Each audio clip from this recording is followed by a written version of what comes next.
دست رو ببین، شکل دست رو ببین. این دست بعید میدونم بیشتر از 6-7 سال داشته باشه. خوب به این دست این کودک بنگرین بزرگواران، خوب نگاه کنین. یه بار دیگه رژیم صهیونیستی اثبات کرد، ثابت کرد. جهانیان ببینن، جهانیان این جنایت رو ببینن، جهانیان باید این جنایت رو ببینن. خوب نگاه کنید، مدعیان آزادی، خوب به دست این کودک ما. آج ایران پر حملے کو 3 دن ہو چکے ہیں اور اب پورا مڈل ایسٹ ایک میسیو ریجنل وار کی لپیٹ میں ہے. سچویشن اس وقت بہت کریٹیکل ہو چکی ہے. امریکن بیسز پر مسلسل ٹارگیٹڈ حملے ہو رہے ہیں. ایران نے قطر، کویت اور بحرین جیسے ملکوں میں موجود امریکن بیسز پر ڈائریکٹ میسائل اٹیکس شروع کر دیے ہیں. ایران کا اسٹینڈس بہت کلیئر ہے. اس نے عرب ملکوں کو صاف میسج دیا ہے کہ ہم آپ پر اٹیکس نہیں کر رہے ہیں، لیکن آپ کی زمین پر جو امریکن بیسز ہیں ہم انہیں تباہ کریں گے، کیونکہ وہاں سے ایران پر حملے ہوئے ہیں. ایران کا لاجک ہے کہ اگر یہ کنٹریز امریکہ کو لانچ پیڈ بننے دے گی تو ظاہر سی بات ہے وہ نیوٹرل نہیں مانی جائیں گی. سعودی آرامکو ایئرپورٹس یا کچھ سول ایریاز میں جو میسائلز گرے ہیں، ایران نے انہیں لے کر صاف انکار کیا ہے کہ وہ میسائلز ایران نے نہیں داغے تھے. اسی بیچ سعودی اور قطر میں 2-3 موساد ایجنٹس پکڑے گئے ہیں جو کہ ان مسلم کنٹریز میں بامبنگز پلاننگ کر رہے تھے. یعنی اسرائیل کا ایک اور فالس فلیگ آپریشن کرنے کی کوشش. اسرائیل چاہتا ہے کہ کسی طرح یہ مسلم کنٹریز بھی ایران کے خلاف ڈائریکٹ جنگ میں انوالو ہو جائیں.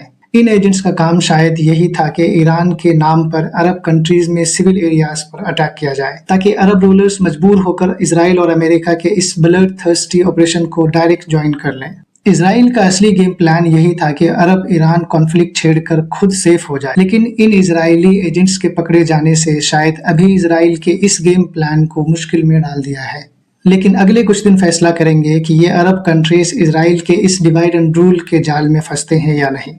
28 فروری کو جب امریکہ اور اسرائیل نے آپریشن ایپک فیوری کے تحت تہران میں خامنائی کے ریزیڈنسی پہ اٹیک کیا تو ان کا پلان لیڈرشپ کو ختم کر کے ریجیم چینج کرنا تھا. مگر آج حالات یہ ہے کہ پورا خطہ ایک ایسی آگ کی لپیٹ میں ہے جس کا اندازہ نہ تو امریکہ کو تھا نہ اسرائیل کو. پورے مڈل ایسٹ میں ہر طرف افراتفری کا ماحول ہے اور سیکیورٹی آرکیٹیکچر پوری طرح کولیپس کر چکا ہے. ٹرمپ کو شاید یہ اندازہ نہیں تھا کہ ایران اتنا زوردار پلٹوار کرے گا. ایران کے کاؤنٹر اسٹرائک نے عراق اور کویت میں موجود امریکن بیسز کو نشانہ بنایا ہے، جس میں بڑی تعداد میں امریکن سولجرز کی موتیں ہوئی ہیں. ٹرمپ کا یہ فیصلہ اس کے لیے بیک فائر کر رہا ہے.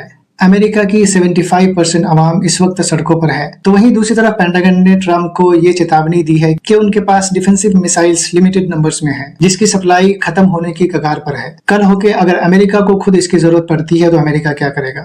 یہاں سب سے بڑا سوال تو یہ ہے کہ جب امریکہ اور اسرائیل نے کچھ ہی مہینے پہلے ہی یہ دعویٰ کیا تھا کہ انہوں نے ایران کے پورے نیوکلیئر پروگرام کا صفایا کر دیا ہے، تو پھر اچانک سے امریکہ نے اتنی بڑی جنگ کیوں چھیڑ دی؟ کیا مقصد صرف نیوکلیئر پروگرام کو ختم کرنا تھا یا اس کے پیچھے کچھ اور گیم پلان ہے؟ حیرت کی بات یہ ہے کہ یہ اٹیک اس وقت ہوا جب نیگوشیشنز چل رہی تھی. میڈیٹر ملک عمان نے تو بالکل کلیئر بیان بھی جاری کیا تھا کہ ایران ہر طرح سے اگری کر گیا تھا اور امریکہ کی ساری شرطیں ماننے کے لیے تیار تھا. اس سے ظاہر ہوتا ہے کہ یہ نیگوشیشن صرف ایک دھوکہ تھا. اصل میں ایرانی لیڈرشپ کو گرانے کی پلاننگ ہفتوں پہلے ہو چکی تھی. یہ ایک سوچی سمجھی سازش تھی تاکہ ایران کو باتوں میں لگا کر اچانک ان کی بیک بون پر اٹیک کیا جائے. اس جنگ میں ہر ایک کا اپنا فائدہ ہے.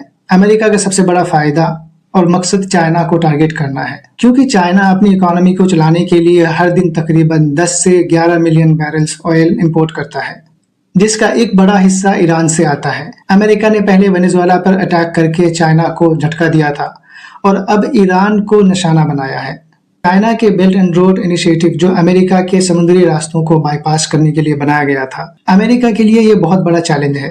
ایران پر حملہ کر کے امریکہ نے چائنا کو میسج دیا ہے کہ ہم تمہارا آئل سپلائی جب چاہیں بند کر سکتے ہیں. یہ صرف ایران پر حملہ نہیں ہے بلکہ مڈل ایسٹ میں چائنا کی بڑھتی انفلوئنس اور اس کے اکانومی کے پہیے کو روکنے کی کوشش ہے. اس میں کوئی شک نہیں کہ ایران امریکہ کے لیے کسی بلیسنگ سے کم نہیں تھا. امریکہ نے ہمیشہ ایران کو ایک تھریٹ کے طور پہ یوز کیا ہے تاکہ اسرائیل کو بھی چیک میں رکھا جا سکے اور دوسری طرف عرب ملکوں کو بھی ہمیشہ اپنے کنٹرول میں رکھا جائے. اور یہ عرب ملک سیکیورٹی کے نام پہ امریکہ سے بلینز کی ڈیل بھی سائن کرتے رہے. امریکہ ان عرب ملکوں کو ایران سے ڈراتا رہا ہے اور بدلے میں ان سے بلینز آف ڈالرز کے ویپنز اور سیکیورٹی ڈیل سائن کرواتا رہا ہے. پھر چاہے MBS کی حالیہ F-35 ڈیل جس کے بدلے امریکہ نے سعودی سے $1 ٹریلین کا انویسٹمنٹ اور ویپنز ڈیل سائن کروایا.